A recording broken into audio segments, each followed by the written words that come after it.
Welcome back to Mean Streets, where each week we investigate the best, worst, and forgotten movies of film noir. I'm Luke Deckard. And I'm Matthew Booth.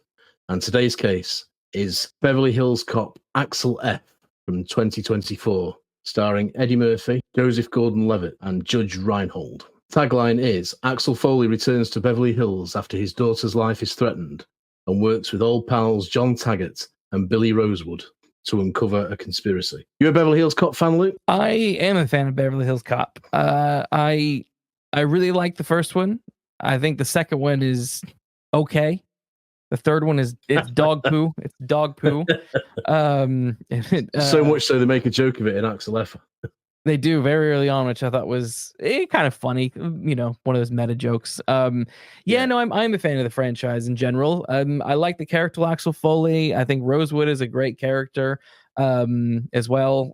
Taggart is fun. I've always liked it. I liked the grungy 80s-ness of it, and I sort of miss. I love movies like that. I love the Beverly Hills Cop, the Die Hards, the Lethal Weapon, that sort of stuff, and so I miss those sorts of movies. But yeah, what about you? Are you a fan of the franchise? I'm going to make a confession now and say that it was the wrong time for me. It sort of passed me by because I think the first one was 1984, so I was way too young to see that. I was only 10. And by the time the second one was out, I was sort of more interested in Victorian London and Gothic horror stories. So I came to it all much later. But like you, when I did see the first one, I thought this is just all out fun.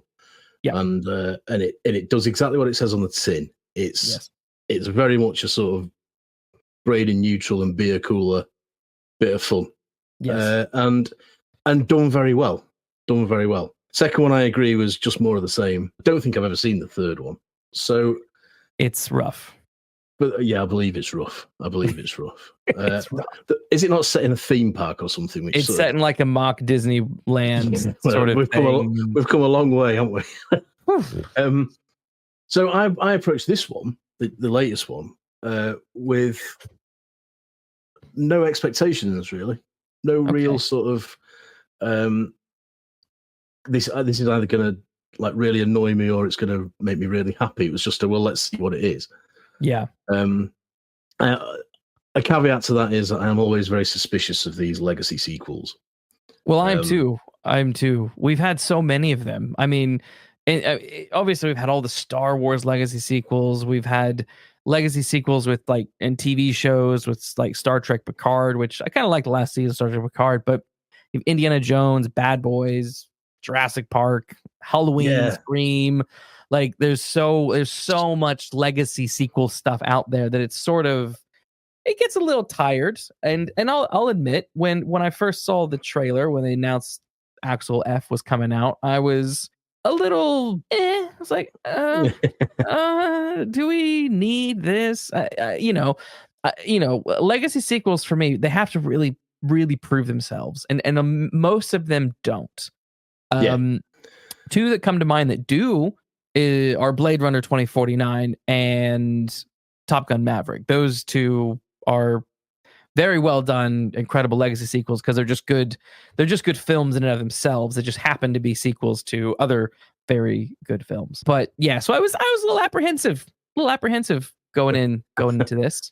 Yeah, I was less apprehensive than you, but like I say, I'm not really a Beverly Hills Cop aficionado, if that's the right word.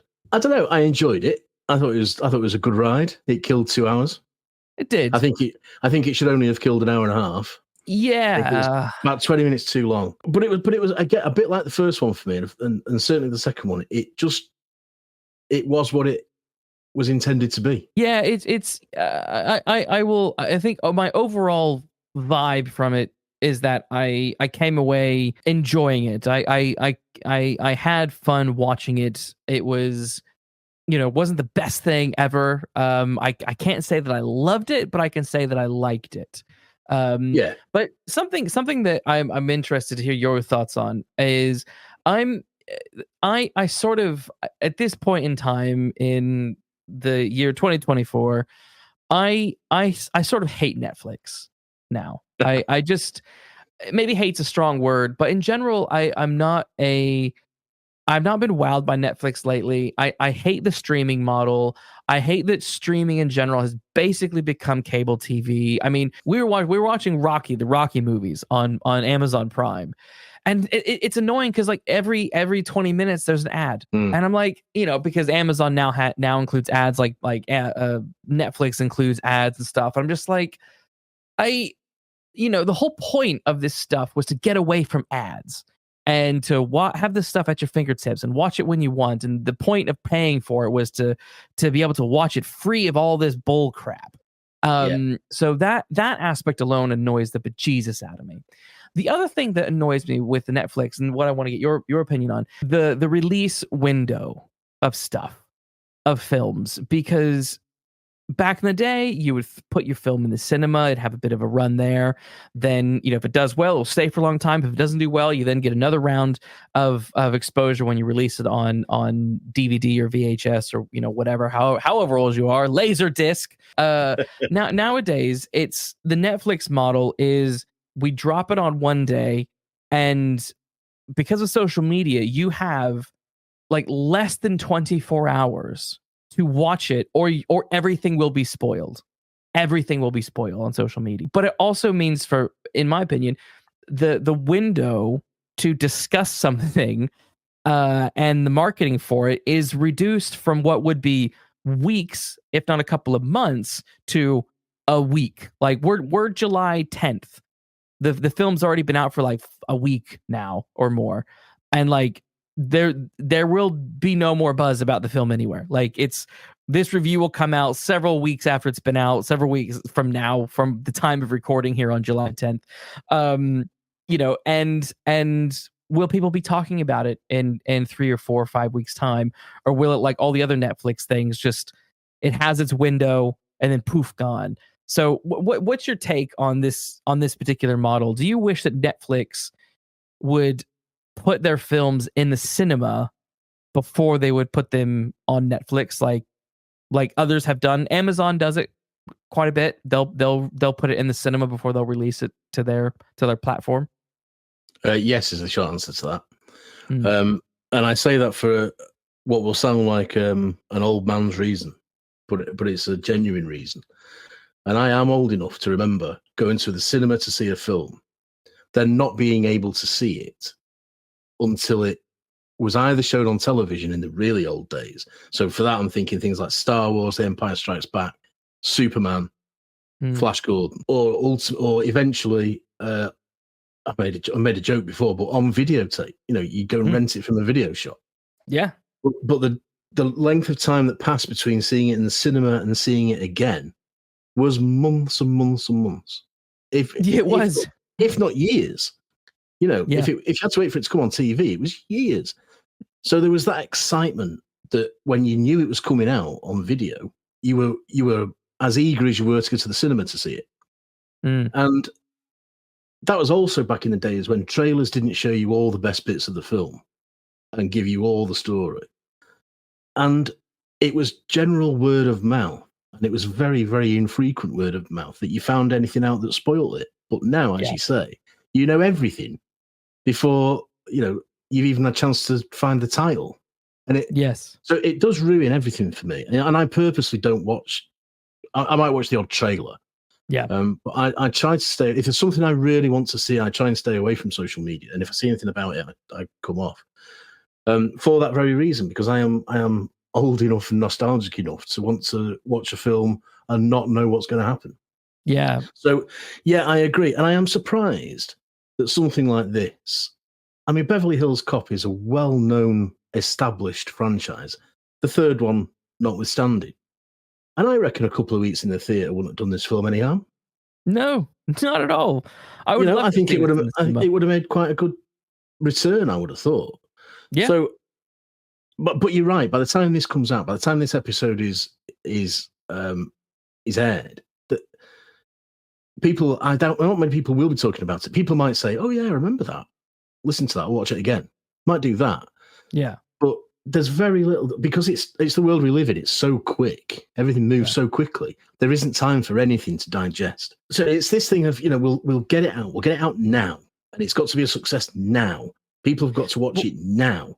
And it really, well, why? This immediacy is what troubles me.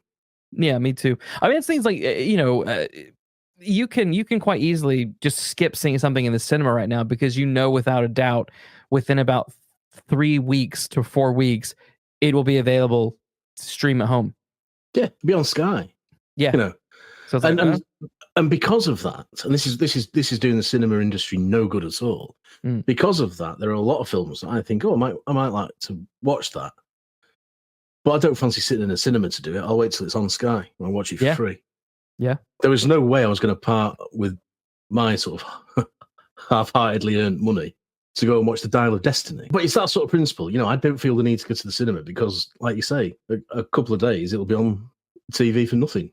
Yeah. Well, that's not going to do the box office returns any good. No. I really wish Netflix would open their mind to the idea of putting their films in the cinema. And I think Beverly Hills Cop, AXEL F is one of those that is another missed opportunity to have had that chance. To have had a brief cinema run, 2-3 weeks, whatever.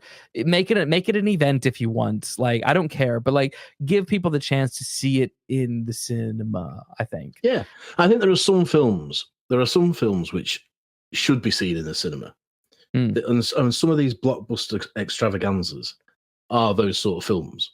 And the amount of explosions that's in every Beverly Hills Cop film I've seen.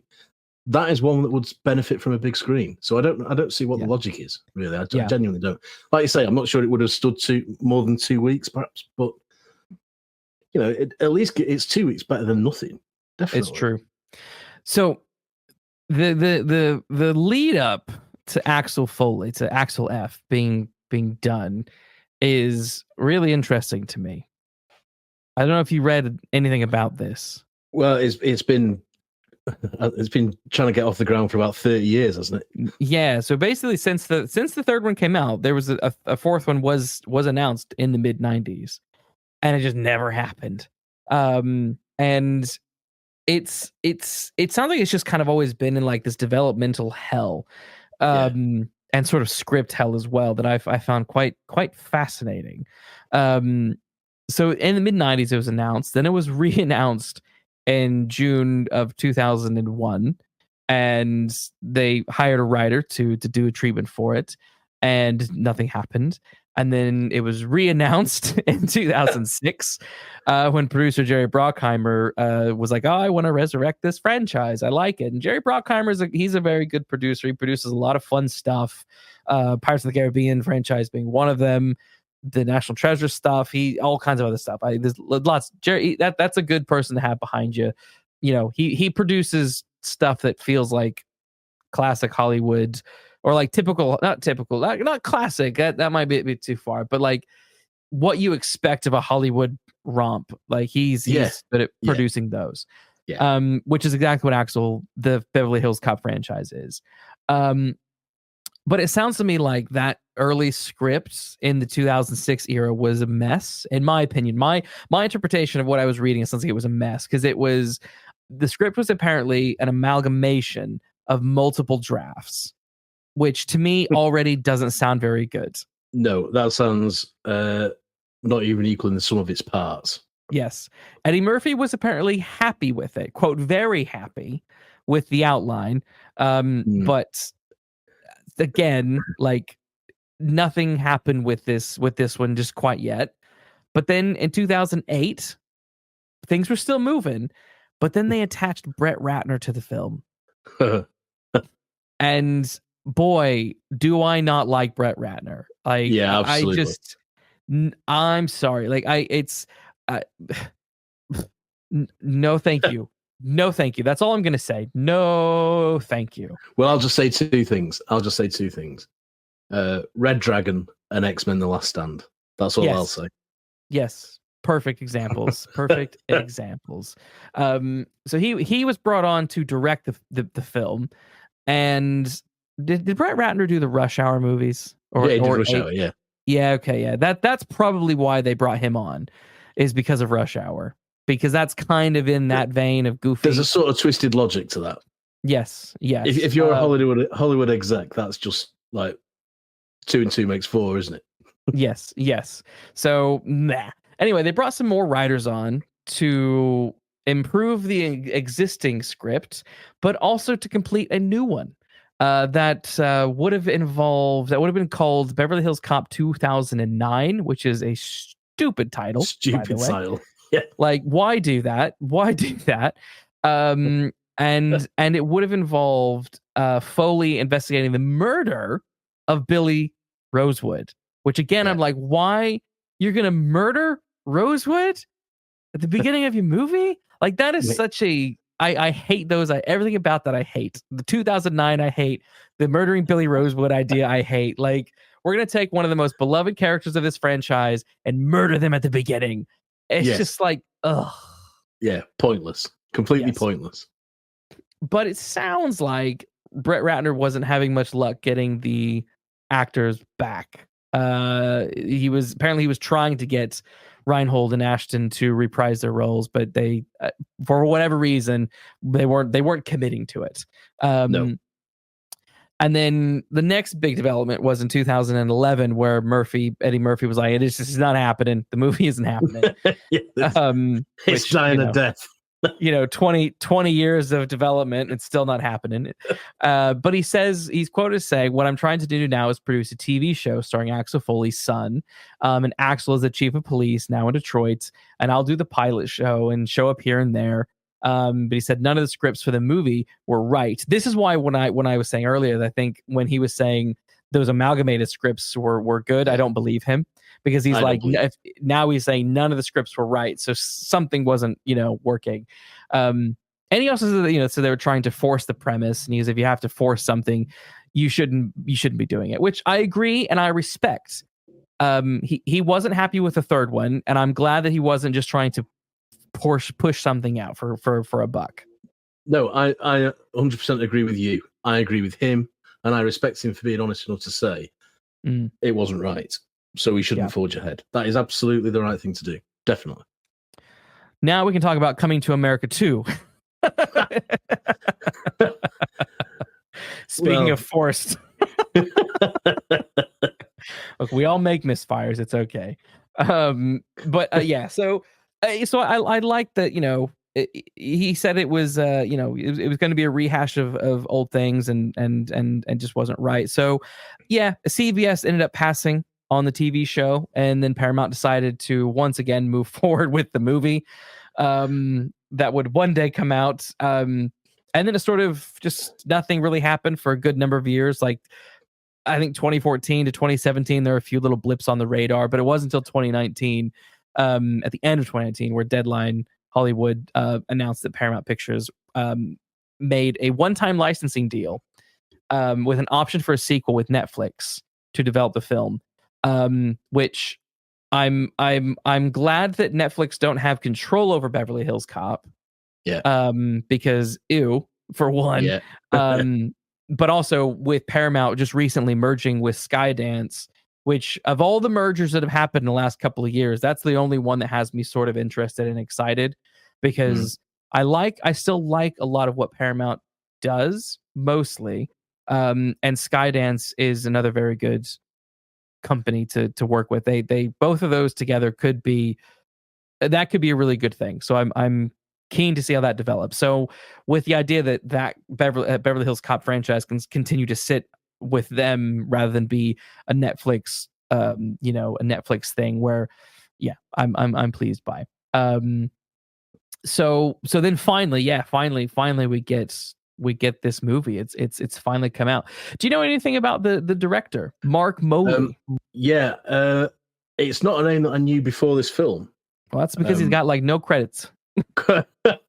I did look him up and saw that the word that sprang to mind really was commercials. Yeah, he did a lot of commercials. And I saw the dreaded word Batgirl. I don't know if he was attached to the old Batgirl movie that was ditched by WB. He might have been. I may have misread. Yeah. But no, there's certainly no. I think the the two directors who worked on Batgirl were at some point connected were at some point connected with Beverly Hills Cop. I don't know if Mark Moley was. All right, though. maybe it's that. Yes. Maybe I've misread. But yeah, no, he's not a direct. Well, there's nothing to know him from other than commercials. Now, having said that, that's not a bad thing. This is not a bad thing that we're saying, guys. I mean, I've seen worse directed films from more experienced directors than this. Definitely. I think for what appears to be this kind of first outing from up and coming or whatnot director, it's quite solid. It's quite solid. You know, it's there are, we'll get into a bit later. There's elements that could have been sharper for sure. Oh, definitely. Editing that could have been better. And stuff like that could have been better. Yeah, you know, but I think but like I said, on a whole, there is it's competent. It's competent, and that's I don't mean that as a slight by any means. I would say I never really lost interest in it, and there was nothing that stood out to me to say that is really clunky or that is really a bad directorial decision. There's nothing that made me have that reaction. But there were, like you say, maybe this is in the editing as well, but there were some pacing issues for me badly. Yeah. It certainly slumps in the middle. It does. But action scenes, the chases, Murphy's the direction of Murphy himself, I think to recreate what happened 40 years ago is very, very good. It's very well done. You know, it's very well handled. By somebody who's not got he's cutting his teeth. Yeah. I don't know if that's something to do with, the idea that when you're starting out, you're hungry, you're eager to please, you're hungry for it and all that business. But he does a decent job, I reckon, Malloy. I don't think there's anything particularly negative to say about the overall product. Let's put it that way. The overall direction of the product. No, I wouldn't think so. And I think some issues that we'll discuss could easily be down to producers, because producers like to come in and F stuff up frequently. Yes. And certain things I also think are down to Netflix. That again, I'll get into that a little bit later. There's a visual style to Netflix movies that I do think is a slight issue with this, but we'll get into that a bit later. Yeah. Writers, there's 3 writers on this film: William Bial, Tom Gormican, and Kevin Eaton, or Etten, however you pronounce his name. I don't know. Some interesting credits attached to them. Will Bial, who also has, I think, the story credit for the film. He wrote Bad Boys Ride or Die, wrote on Zack Snyder's Justice League, wrote Aquaman, wrote from the TV show Training Day, and wrote some episodes for Castle, which is if you've ever seen Castle, it's I've seen a few episodes of Castle. Yeah, you can kind of see why maybe he might be a good fit for this, because Castle's a very silly, kind of goofy guy, crime drama, quirkiness. Yeah. Tom Gormican was the one that I'm most interested in, because I loved he wrote The Unbearable Weight of Massive Talent with Nicolas Cage, and I loved that movie. I thought that movie was terrific. Have you seen it? I've not seen that movie. It's worth seeing because it's Nick Cage playing a hyperactive version of himself, or a hyper realistic version of himself, and he's basically hired by the I think the FBI or CIA to infiltrate this like super fans facility who they think is also a bad guy, and it's very funny, very self-referential. It's meta, but in very good ways. If you can't be sold on a film that stars Nicolas Cage as a fictionalized version of himself, what can you be sold on? I mean, yeah, seriously. was thoroughly enjoyable, that movie. So, so that was a good one. And then the last one, Kevin Eaton, he wrote on Reapers, Workaholics, Scrubs, and Desperate Housewives. So he's Desperate Housewives. That's what I knew him from. Yeah. Okay, I knew Scrubs. I love Scrubs. That's a good, very, very funny show. So decent titles, decent credits all around from everyone. I would say. Too many cooks in the kitchen. I don't know. I think you never really know with some of this stuff what was. No, I didn't get that impression. I have to say. No, I didn't get the impression it was. Sometimes you see credits and there are 7 writers, and then when you watch the film, you can see why. Yes. And I didn't get that impression at all with this. I thought this was, as screenplays for this sort of film go, I thought again this was a pretty competent job, and it did what it had to do to entertain you for 2 hours. Yeah, and I guess other films that we've already covered, films like The Big Sleep had 3 writers on there, and that's a simple case of one person wrote the draft, the next person did another version of that draft, and the other person might have been writing stuff, here bits here and there, so they get a credit. It's absolutely. Jaws has got multiple screenwriters, and some people are better at writing the quips that Foley's got to have. Some of those I've no doubt came from Murphy himself. So you've got to accept what your limitations are, I suppose, as Dirty Harry says. And the benefit of having multiple writers on a film like this is that one can do the action scenes, one can do the sort of human side, one does the witty side, and together they work better than one person trying to do all aspects of it when he's not capable of doing all aspects of it. That's that's fair enough. Yeah, and it's very common in films like this. I'd say so. So I think in general between the writers and the director, it's there was a good hand kind of steering the wheel. Earlier you were talking about the structure, and this film is definitely structured massively off of the first movie. Really the first 2 movies. It's almost beat for beat. It's almost kind of that same bang bang bang. We have what I did after watching this. What I did after watching this film was watch the first 2 again.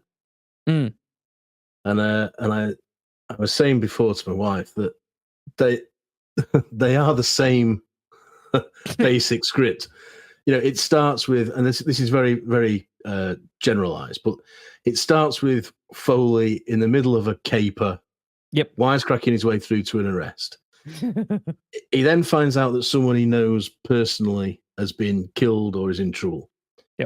He goes to Beverly Hills to sort that out. He gets arrested. He gets fired. There's a car chase.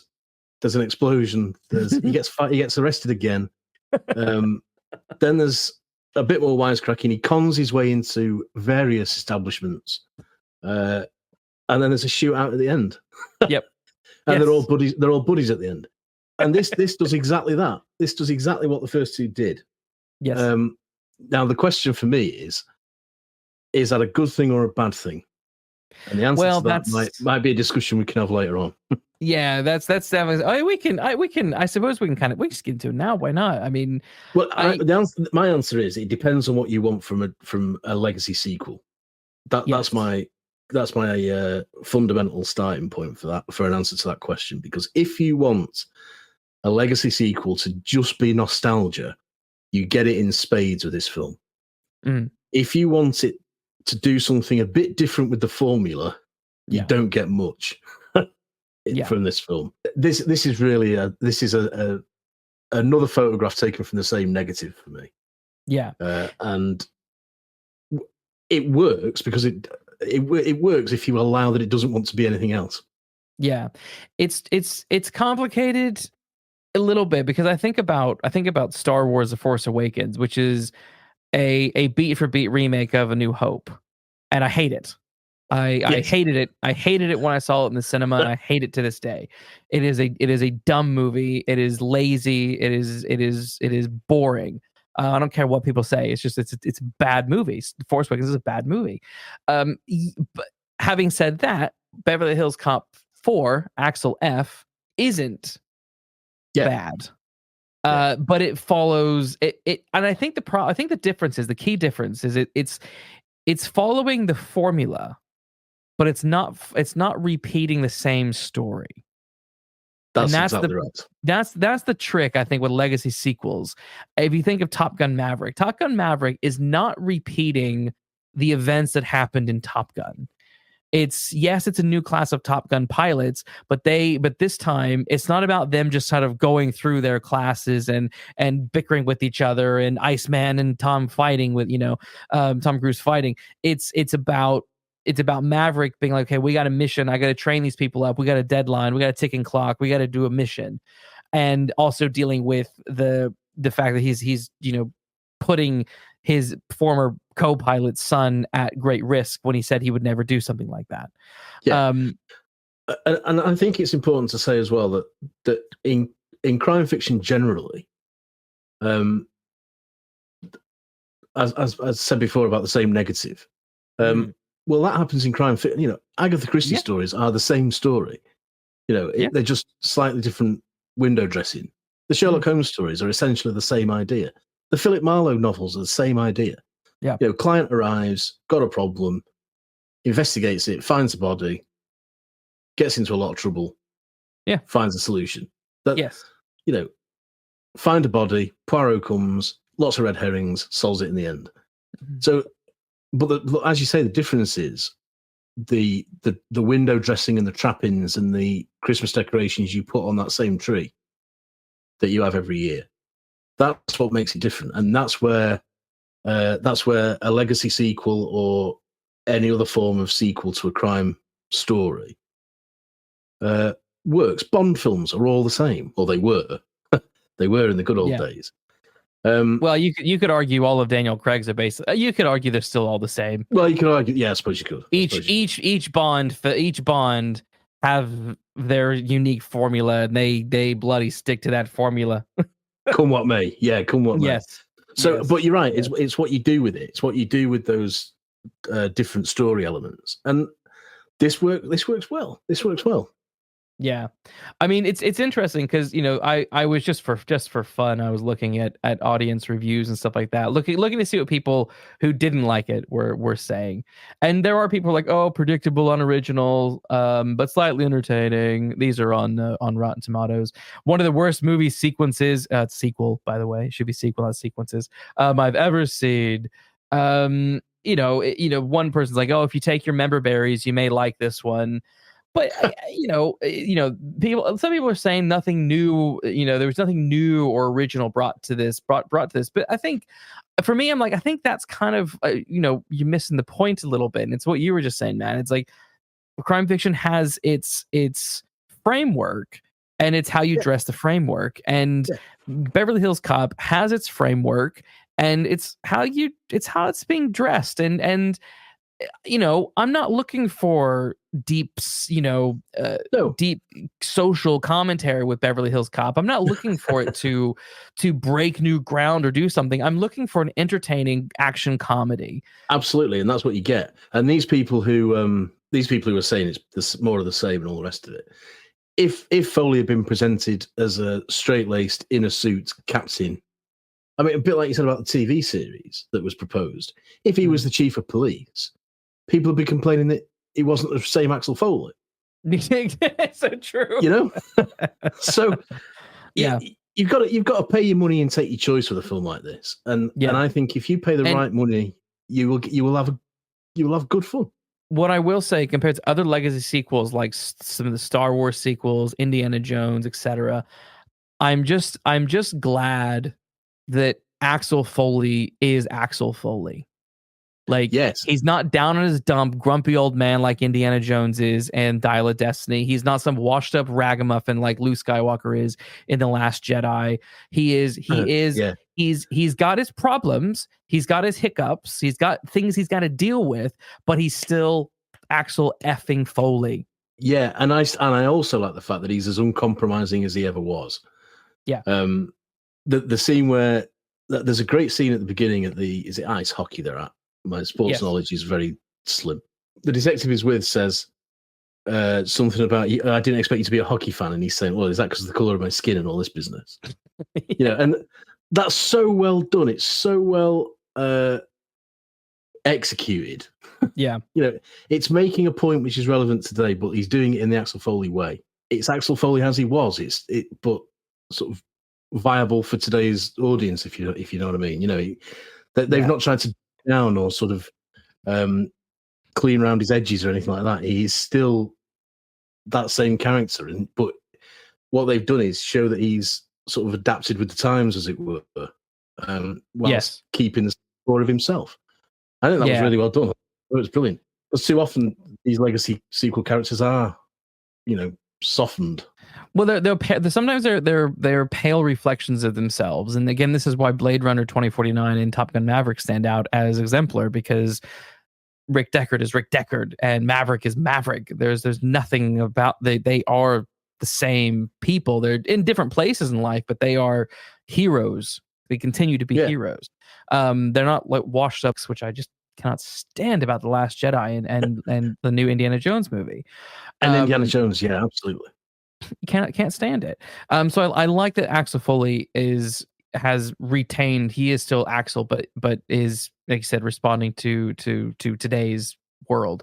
The thing that talking about the opening, the opening is very reminiscent of the first movie. You have the driving around Detroit, then he goes to the hockey game, and there's all the stuff he's going to get, the action stuff that's going to happen. But the thing that had me worried at the beginning was the guy he was meeting at the hockey arena. That guy was he was doing that sort of stupid starstruck thing that just seemed unrealistic to me. That he was the audience member. He was. And how has he ever got to be a detective? Yeah. And I don't like that kind of stuff. They did that in the latest James Bond movie, and it pissed me the F off. There's a scene where James Bond meets an American spy, CIA agent, and the CIA agent is like, "Oh my God, you're James Bond! Oh my God, you're James Bond!" It's like, shut the fuck up! Like, no, this is not. You don't fanboy. You don't fanboy. No, I didn't like that character at all. I didn't like. Even the scene with him when they were in the snowplow and he was calling his wife, "Oh, I'm with Axel." It's like, I was worried. I was genuinely worried at that point, because I wasn't hating it, but I was like, this is pushing me to the edge, and one more stupid thing and I might just fall off and not like this movie. So I was very glad when that guy was ejected from the film and we never saw him again, because so was I. Just for anyone who, if any Hollywood person ever happens to listen to this episode, just don't put that character in your movie. They're stupid. They're annoying. Audiences don't like it. Stop it. It's dumb. It is. It's ridiculous. It's ridiculous. Hate it. Really hate it. Really did. I mean, it would have been. I could have borne it more if he was just a member of the public who happened to be in. Even if it was a slow-powered driver. Who was then like stupid because he was in a situation he couldn't understand. But it seemed to me like the film just wanted someone in there to do, "Oh my God, you're Axel Foley." But we didn't need any of it, because ultimately at the end of the day, that guy character was pointless, because Axel goes and does the job that he's, quote, not meant to be doing, but nothing happens to him. The thing that happens is Jeffrey resigns to save Axel's skin. So it's like, well, why even have this other goober guy in there for a second? Because you just don't need it. He was just audience insert. He was audience insert. He was. And to give Murphy a reason to do some wisecracks. Yes, really. Which he either could have just done with a partner of some kind, or just with like you said, someone sitting next to. You know what I mean? Didn't need it. So that had me nervous. Let's talk about Kevin Bacon for a minute. Okay. Let's talk about Kevin Bacon. So I didn't know he was in this movie at first. I was surprised when he showed up. I was like, "Oh, it's Kevin Bacon." When I saw his name in the credits, I knew him instantly what role he was going to play, though. Yes, that's exactly yes. So he plays Captain Cade Grant. He's a corrupt cop who runs a narcotics task force in Beverly Hills Police Department. I have to admit, when he turned up on screen and he was like, "Oh, you're Jane's father," and Axel has a daughter in this movie named Jane. And I was like, oh, you're the bad guy. It was as soon as it was Kevin Bacon for me. He's too often the bad guy. And I was like, okay, you're the bad guy. I hope the film doesn't try to like make us think you're not the bad guy, because you're obviously the bad guy. And the film pretty quickly reveals that he is the bad guy. Yeah, it doesn't does it? Yeah. This isn't a whodunit by any stretch. No, and I'm there's an element where they tried to kind of keep you lingering, like, oh, who could be behind it? But it's like it's like they're saying it, but like Kevin Bacon's like peeking out behind the behind the curtain. It's almost as if they're paying lip service to the fact that this is a crime story, so it should have some element of mystery. And I suspect they're all winking at the camera. Even behind the camera, I think they're all winking at it. I hope so, because it was one of those bits where I'm just like, oh God, okay, all right, let's okay. So I'm glad that like things sort of the mystery was continuing, which was fun. I liked Axel having to call his daughter, and the hanging up, calling back, hanging up, calling back. That stuff was all fun, and I liked the interaction that was happening, and then I liked them finally kind of. She gets him out of jail, and they go to the impound, and I liked that sort of stuff that was happening. I was just really glad that like by the end of the day, literally the end of the day, they sneak into the club, and there's Kevin Bacon, and like, okay, good. We're just gonna say it. He's the bad guy. 20 minutes later, we know who. Okay, good. Fantastic. Yeah. Absolutely. So the thing is, what was a little bit odd for me though was and I think this is kind of where it was like so obvious that Kevin Bacon was the bad guy, but like the whole like Taggart not listening to Rosewood, that was an story element that felt a little forced to me. I don't know if like Taggart being like, oh, but I came up with Grant in the Force and he wouldn't be a bad guy. I'm like, but Rosewood, you've been working with Rosewood, for decades. It doesn't ring true. No, that is purely plot device. Yes. To develop some sort of antagonism between them, because in the first two films, I can't say anything about the third, even if they're in the third. I don't know if they are. Yeah, but in the first two films, they are like sort of brothers who don't quite get on, aren't they? The odd couple. Yeah, and they're obviously trying to recreate that, which they do largely. But in order to set that up, they do have to have a bit of a clunky plot device. Yeah, because the other thing that sort of stood out to me, in terms of some of my quibbles, is that the minute Jane and Axel find out that Grant's involved with those other goons that they saw rummaging through Rosewood's office, I don't understand why they didn't tell Taggart right away, because they don't tell him. They just keep investigating them. Like, why are you not telling Taggart? I feel like this is very important. Also, you know that Joseph Gordon-Levitt's character, Detective Bobby Abbott, like he's also working the case. Like, I don't understand why you're not communicating. Like, Taggart's a friend. Taggart's a friend, and Jane and Bobby used to bang. So, like, it seems reasonable that you would go and talk to them. And tell them what you found. Because even if you could, for the sake of argument, let's say that Axel doesn't want to tell Taggart because he's keeping it close to his chest because he wants to go off on his own and do, find out more on his own. There's no reason why she wouldn't tell Joseph Gordon-Levitt. She would tell Abbott, surely. Well, you would think, because she's clearly they're exes, but they're not. They're still sort of civil, and they're working together as cop and lawyer. So why wouldn't she? Yes, and she's friends with Taggart. She's friends with Rosewood. So it's like I don't understand why you're not she calls him Uncle John. Yeah, she calls him Uncle John. So why don't you tell him? Yeah, that didn't work. That was sort of one of those like glaring moments. Like, oh, nah, dang it, come on, movie. Yeah. Yeah. Dang it. Yeah, you need to do better than this. You do. I mean, I wasn't a fan of Jane at all, if this is the right time to say it. Oh, really? Okay, let's talk about that. I just realized I really channeled Axel Foley there. Oh, really? He's like got the like high pitch. I wasn't. No, I liked her. Well, I just thought it was a terrible performance.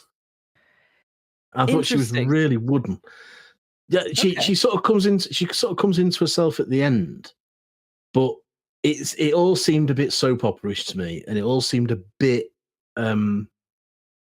obvious. You know, the estranged daughter and the dad who can't say what he feels, and she doesn't understand why he separated, why he sent him away, until he explains it to her, and then in the end they find that they can trust each other after. It all seemed a bit sort of Dawson's Creek to me. I understand why it's in. I get why it's in. Yeah, but I don't know if her she left me cold. Apart from the scene where she's dangling out of a window, a multi-story car park window, in a car when she did look pretty terrified. But generally, I thought, they could have done better than this. Interesting. She had a couple of good quips with him, and I also did like very much the hanging up. Yes. Let me tell you what. Let me speak first. Well, first of all, I want you to understand me, and then she puts the phone down. That was all very well done. Yeah. But by and large, I'm afraid I found her just a little bit irritating. Interesting. I actually liked her. In general, I know what you mean. There's a couple of moments of stilted performances, but I think there's also moments of stilted performances from Joseph Gordon-Levitt. And I like him. I think he's a good actor. And this is where we're kind of getting into like the Netflixiness of things, where it's like, you could have if this was I don't want to say a real movie, because it is a real movie, but if this was just like if this wasn't a Netflix movie, I wondered if it would be handled slightly differently. I don't know. But in general, it might also have something to do with the fledgling director that we talked about. Maybe not being able to get performances properly, but it could be. I think in general, I liked Jane. I liked the relationship between her and Axel. So many times, particularly in these legacy sequels, it's a little tired. There's definitely this sort of, when you come to these legacy sequels, it's sort of natural. The natural go-to for drama is family. And Picard did it. Picard did it with the there's a son. He has a son in Star Trek Picard. Star Wars did it with Han Solo's kid. Indiana Jones 4 and 5 do it with Mud and whatever the girl's name is in 5, Phoebe Waller-Bridge. Now the thing that was important to me, and I think that made it work better than those situations, except for Picard. Picard actually was handled well. Was that there's this tension between the two that I enjoy, where she is very much hurt by her dad sort of abandoning her, and Axel sort of throws some blame her way, and she throws blame his way, and she's like, well, you're the parent, I'm the child, you're as sort of an excuse. But I also like that later in the film she sort of matures and is like and acknowledges the fact that, look, I'm also an adult. I guess I do bear some responsibility now. And I liked that dynamic. I thought there were some I thought there were a few performances from her where she was very believable as a frustrated, bitter child towards a dad who just sort of abandoned her for a reason. Now, I suppose the problem I had was, I don't know if I entirely buy Axel's reasons for not communicating with her over the years. Yeah, writing wise, I thought I do think it's well done. You're right. There are there is growth in her character, definitely. It's more a performance issue I have. Okay. I just think a different actress might have done. She might have brought even more out of it than maybe we get. I mean, I don't know. You know, it's unfair. It's unfair to say another actress could have done better. We don't know that. Sure. But she grated on me a little bit.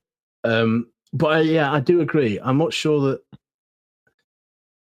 Axel was always sort of a stick of dynamite, and he was always, you know, a sort of edgy character.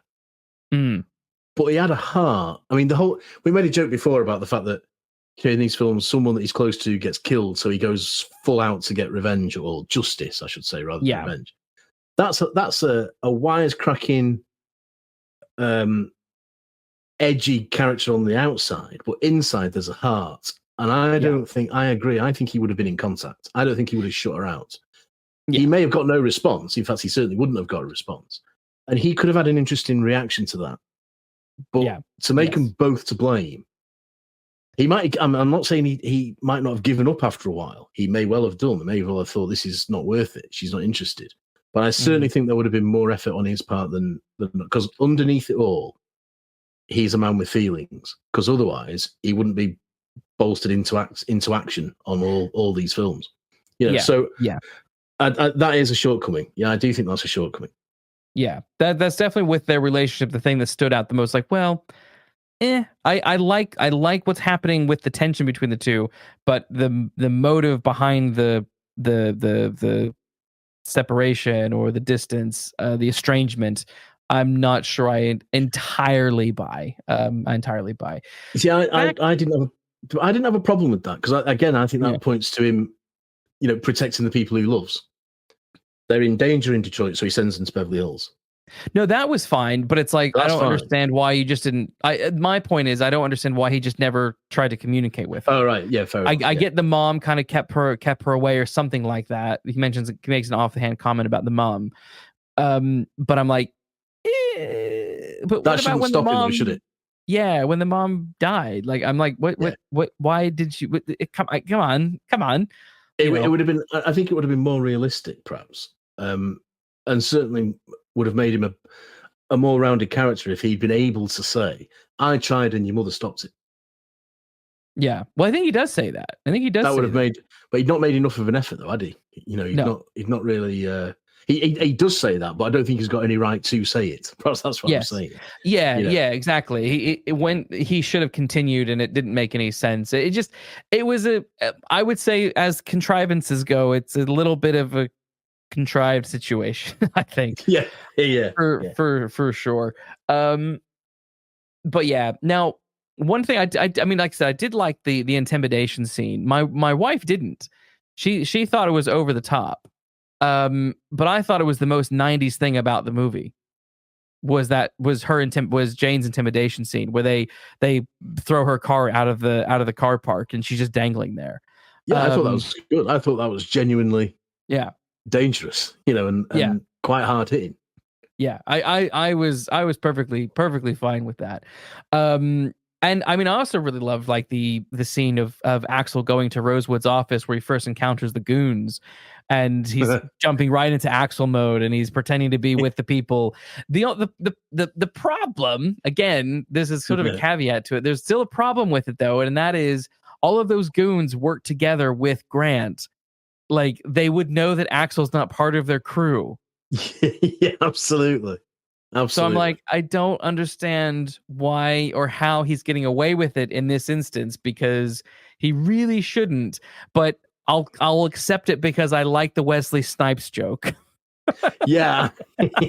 And I also this is you. No, that's Wesley Snipes. He's one handsome man. Yeah.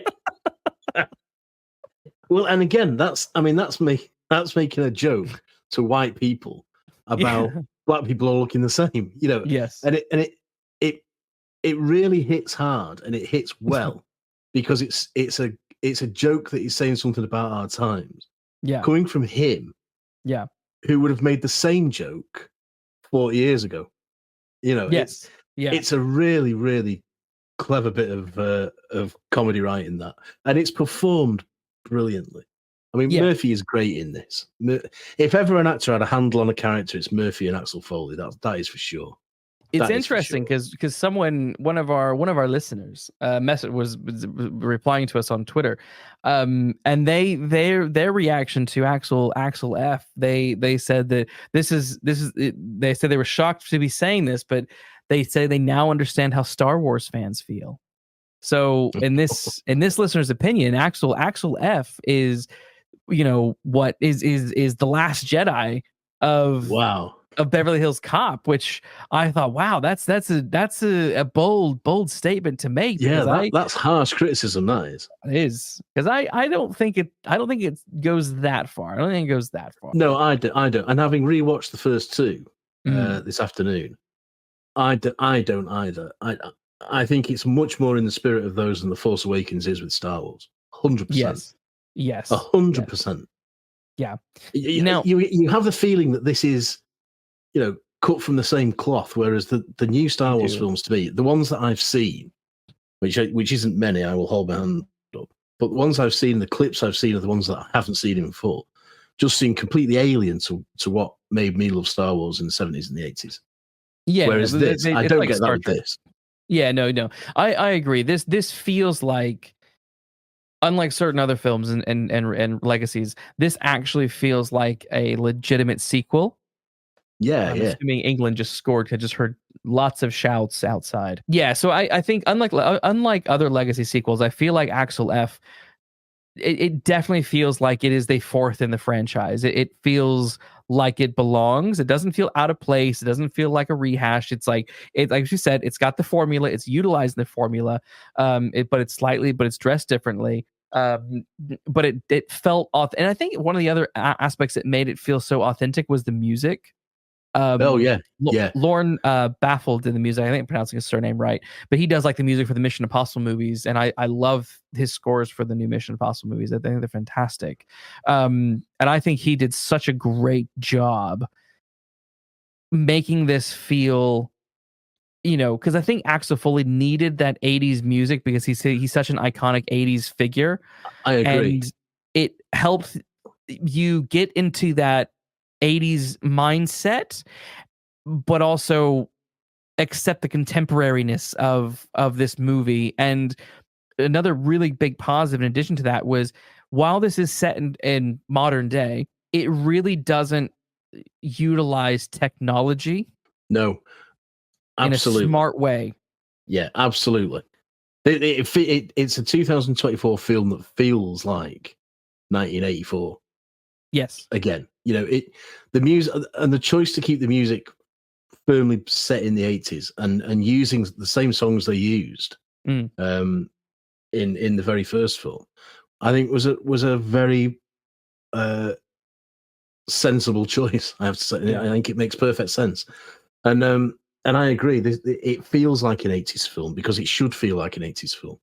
Yeah, what it reminded me of very much. It reminded me of a time when action films were fun. Yeah. And it reminded me of a time when particularly Bond films were fun. Yeah. And you could go and know what you were going to get and not be disappointed that you got it. Yes. And so films like the Roger Moore era, particularly, but even the first Timothy Dalton film, Die Hard, Schwarzenegger's films from sort of Terminator through to Predator and, all that, Commando, all things like that. Yeah. And the Stallone films from the 80s. You knew and this felt very much like one of those and wasn't ashamed to be one. And I admire that about this film. I think it's very honest about where it's come from and what it wants to do. And for that, I think it deserves a lot of credit. I really do. I think so. I especially when, and I know some people are probably going to disagree, but especially when we have places like Netflix that have things like Stranger Things that is just such a nostalgia whore. Well, with Netflix that have things like Stranger Things that just really utilize 80s member berries. It's the fact that Beverly Hills Cop Axel F doesn't. It's the most 80s thing about it is the music. and that's it. There's not 80s callbacks massively. Like, yes, he's driving an old 4x4 for like half a second in the beginning of the movie, but like that goes away really quickly. There's no like, well, back in the 80s, this is how I did it. Well, back in the 80s, this is what we did. There was none of that. No, and I appreciated that a level of restraint. Yeah, so did I. Because one of the many things I don't like about certainly the Indiana Jones and the Crystal Skull, whatever it's called, are the constant jokes about how old he is. Yes, considering he wasn't that old. Considering he wasn't really that old. and there's no way you're going to convince me that Indiana Jones is going to wisecrack about his age. It ain't going to happen. So all those sort of winking jokes to the camera are avoided in this film. Yeah. The way it's shot, the way it's directed, the way the action set pieces are choreographed, they all still smell of the 80s to me. Because and I think they're meant to, but it does it without saying, like you said, this is what happened in the 80s. Yes. I was impressed with that I was definitely impressed with that. I think one of my I sort of two final gripes, I think, with the movie though. One I sort of like, but then elements I don't like. I like the fact that they brought Sergei, or however he pronounces his name. That was quite funny, but he was then sort of undercut by the fact that he was there only to introduce Axel and crew to the house viewing, to the estate agent. Yeah. Who then she was bad. To me, that went on too long. Far too long. The estate agents and her jokes and stuff, she was funny for a second, but then she needed to go away, and she just sort of kept going. Yeah, I'll tell you what I would have preferred in that whole sequence. I agree about Sergei, however you say it. I think he was underserved by this film. It was one callback too many for me. Yeah, but I would have preferred that whole house viewing scene to have been the estate agent at the start, because you knew exactly what sort of person she was going to be. Mm. Then see Axel doing his stuff in the other house. Then come back when he comes back with her still doing the same thing. Mm. And we would have known what her entire patter was. Yeah. We'd have known what was happening, even though we didn't see it and hear it. So they could have been more entertaining in that scene by taking us away from her. And I also and concentrate more on what Axel was doing. Yeah, I agree. I also don't understand why Jane kisses Bobby. No, I don't either. That was like, the movie needs a kiss, and these two had a relationship, but at no point in the movie do these two actually get back together. No. But then she just plants one on him, and I'm like, that felt a little forced. That felt a little forced. That was forced. That was definitely forced. Speaking of Bobby, what do you think of his character? What do you think of Bobby as the new addition to the gang? Well, I don't know. You hated him. No, I didn't hate him. No, I just thought it was trying to. I don't know, how can I say that? I thought it was trying to recreate something. The Judge Reinhold character, when it didn't need recreating. And I would have preferred it, to be quite honest, if Judge Reinhold had been back for the whole film and they kidnapped Bobby. Yeah, I will say, having Rosewood gone for most of the movie, you could feel it. You could feel it. Yeah, you could. And Rosewood's such a big presence. But I like Rosewood better than I like Taggart. I like them. Rosewood and Taggart work well together, but Rosewood is such a character. Absolutely. And to have him, out of MIA for the majority of the thing, I would have preferred him to have been in the Joseph Gordon-Levitt role rather than. Yeah, I would, because it would have made more sense, really, because he's gone back to sort of help him, hasn't he? Yeah. So that makes sense when they've been friends for 40 years. Yeah. Assuming these films run in real time, which I think they're meant to. Yeah, I think they've been friends for 40 years. Whereas, Gordon-Levitt's just a tack on, but serving the same plot function. Yeah. And so I think that was a mistake, really. And I didn't like him anywhere near as much as I liked Judge Reinhold's character. No, because it's the character of Bobby is he says something very early on that made me cringe, and he's like, you can't sit across from another male and try to intimidate me. It's just not going to work. That felt very 2024, and I'm like, very 2024. I was like, that's just cringe. Don't say male. Who says that? No man says male. No, absolutely, and especially when especially when the bit that the bits we touched on about Foley making a joke about the color of his skin and where's it all that it didn't need that 2024 overt language if you know what I mean. It could quite happily have said men if it had to say anything along those lines at all, which it didn't. It didn't. No, I also just don't buy that a cop would be that like put together. I just don't buy it. Cops are insane. No. Yeah. No, I don't either. And cops are lunatics. just thinking about the helicopter scene, I just can't help thinking that would have been much funnier if it had been Eddie Murphy and Judge Reinhold. Yeah. Two people who genuinely can't fly a helicopter, as opposed to one who can't and one who used to be able to, but for some reason can't anymore. Yes. Well, I guess he's doing it because of PTSD. That's what they were getting at, and I didn't quite. I mean, I bought the anxiety PTSD aspect of the idea, but the execution, I just sort of thought, it's not as funny, is it, as two people who can't do it and are just like dangerously flying around. I'm not sure. I'm not sure Beverly Hills Cop is the place to be exploring like PTSD. And I think that might, at least not in a serious way. And I think that might be part of the problem with this, that sort of, I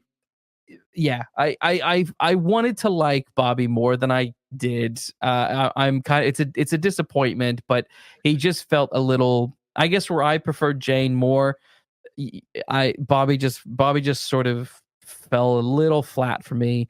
Overall.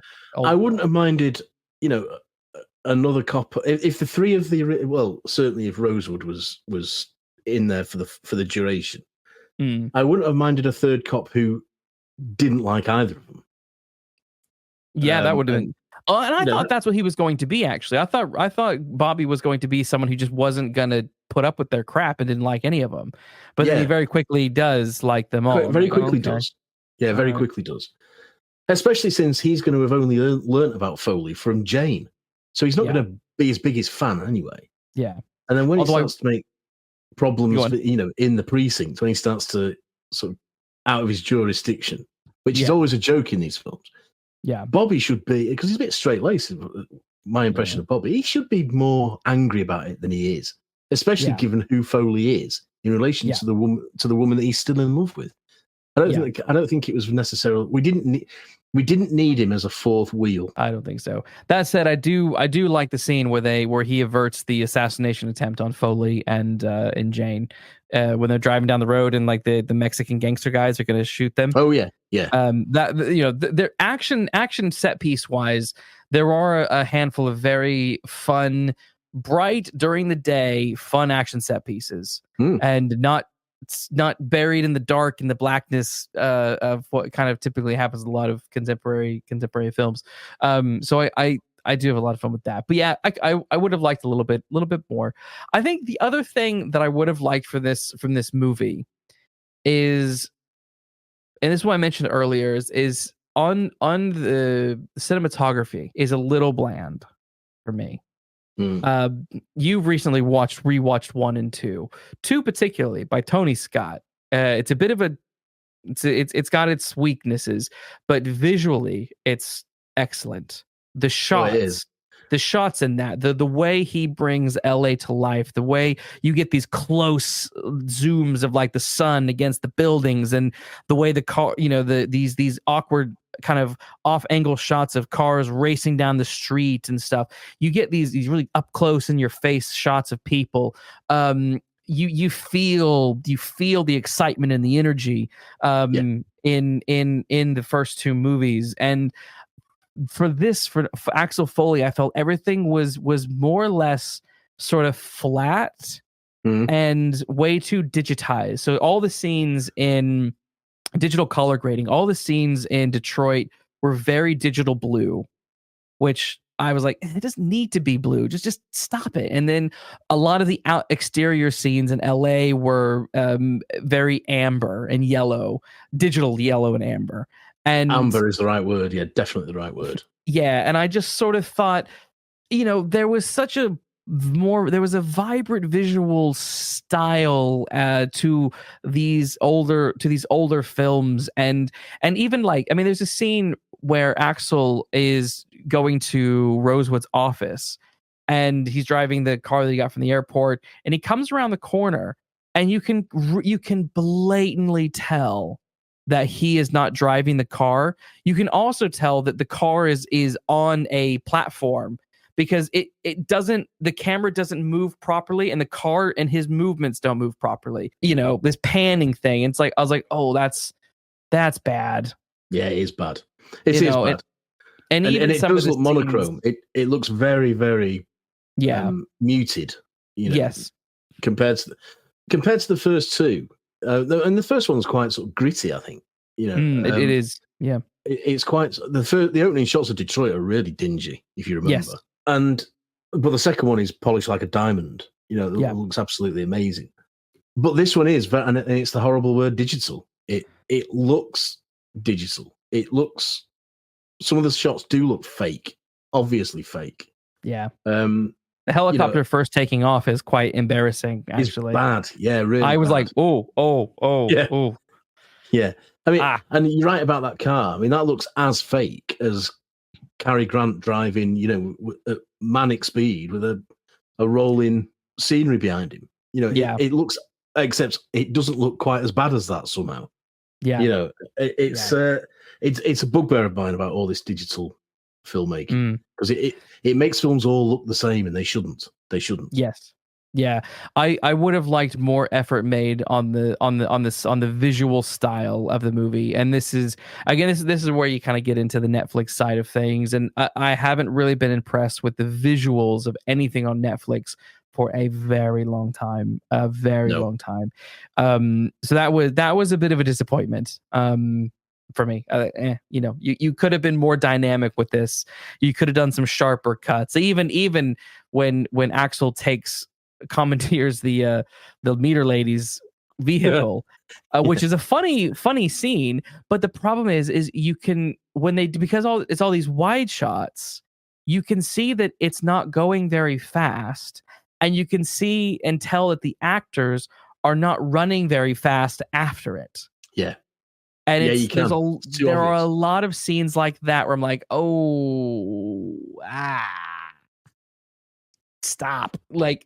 Close up, a little bit of shaky, a little bit of unstableness would have added an element of, excitement to. Yeah, well, this is the thing to it. That in a way, all these films that are shot like this are too slick. Yeah. Yeah, even when, I mean, that sounds like a contradiction when we just said how bad it all looks, but they do look too overproduced. Overproduced. Yeah, they're too perfect to be true. Whereas a good handheld car chase, French Connection, is really exciting. Really exciting.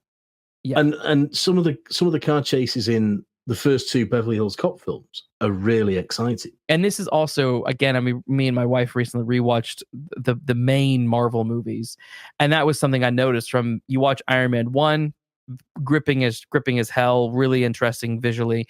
Then you get to everything else, and it's all flat, muted colors, boring. Yeah, it is.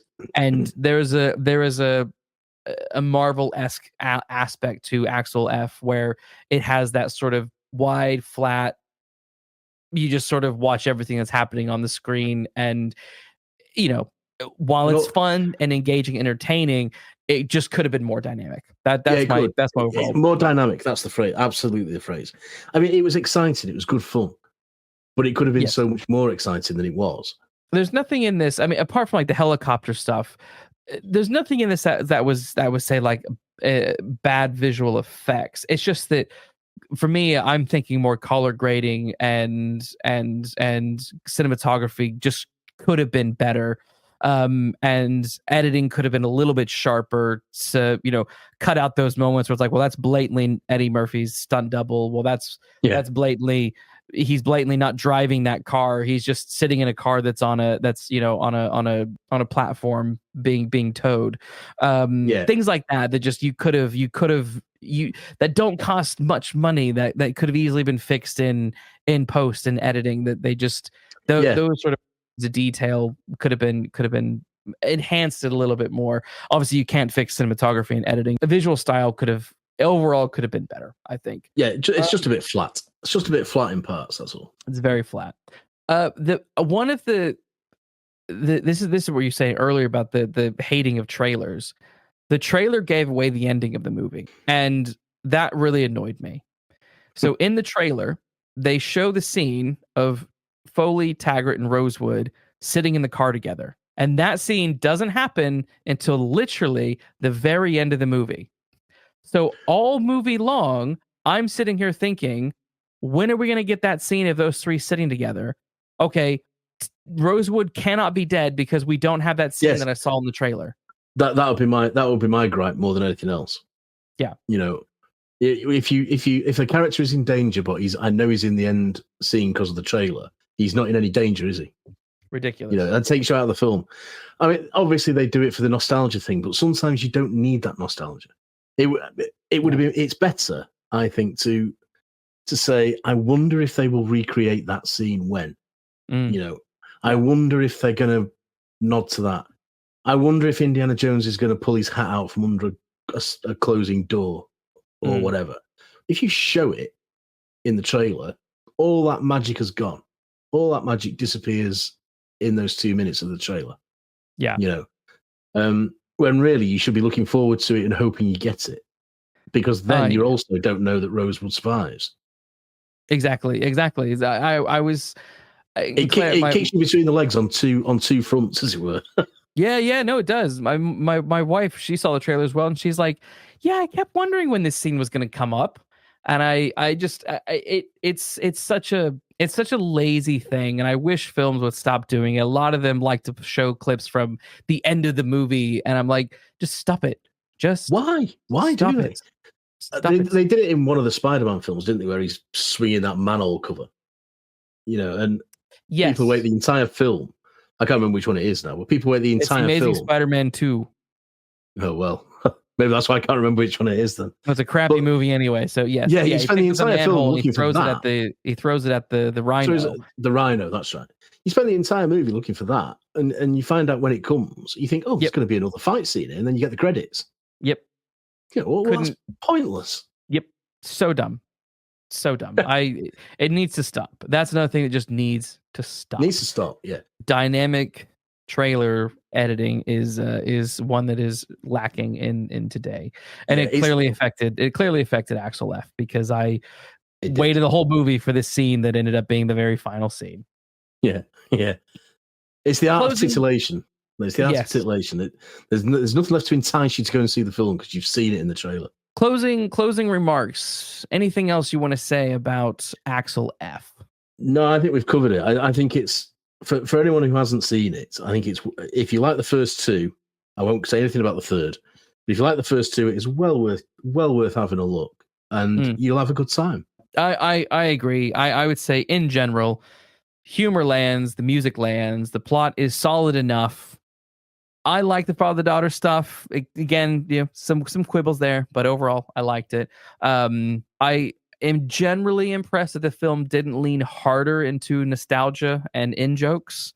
There are some there. It's not devoid of them, but it could have been it could have been much worse. It could have been. It's not dripping on every scene, and it's not every other line. It's one of my favorite phrases. Yeah, one of my favorite phrases. They don't bang you over the head with it with a sledgehammer. Instead, they do what you said earlier. They show restraint with it, and it works all the more for it. Yes. How many Falcons would you give Beverly Hills Cop AXEL F? That's what I'm trying to say. Dang it. Beverly Hills Cop 4. I think it's good for what it is. I applaud it for not trying to do something too different, sticking to its roots, as it were. But there are just a few things that we've touched on which I can't in all conscience give it a 4. I don't think. So I'm going to give it, but I'll use a phrase that you often use on this show, and I'm going to say it's a very solid 3.5. It's a very, very solid 3.5. I'm with you. I gave it a very solid 3.5. As it is, thoroughly enjoyed it. Highly recommend it. It's a good pop some popcorn, have a beer, have some fun. That's what you're going to get with AXEL F. That's exactly what it is. Well, that wraps up our investigation. Thanks for listening. We'll be back next week with another case. In the meantime, please like and subscribe, and make sure to take care walking down those mean streets.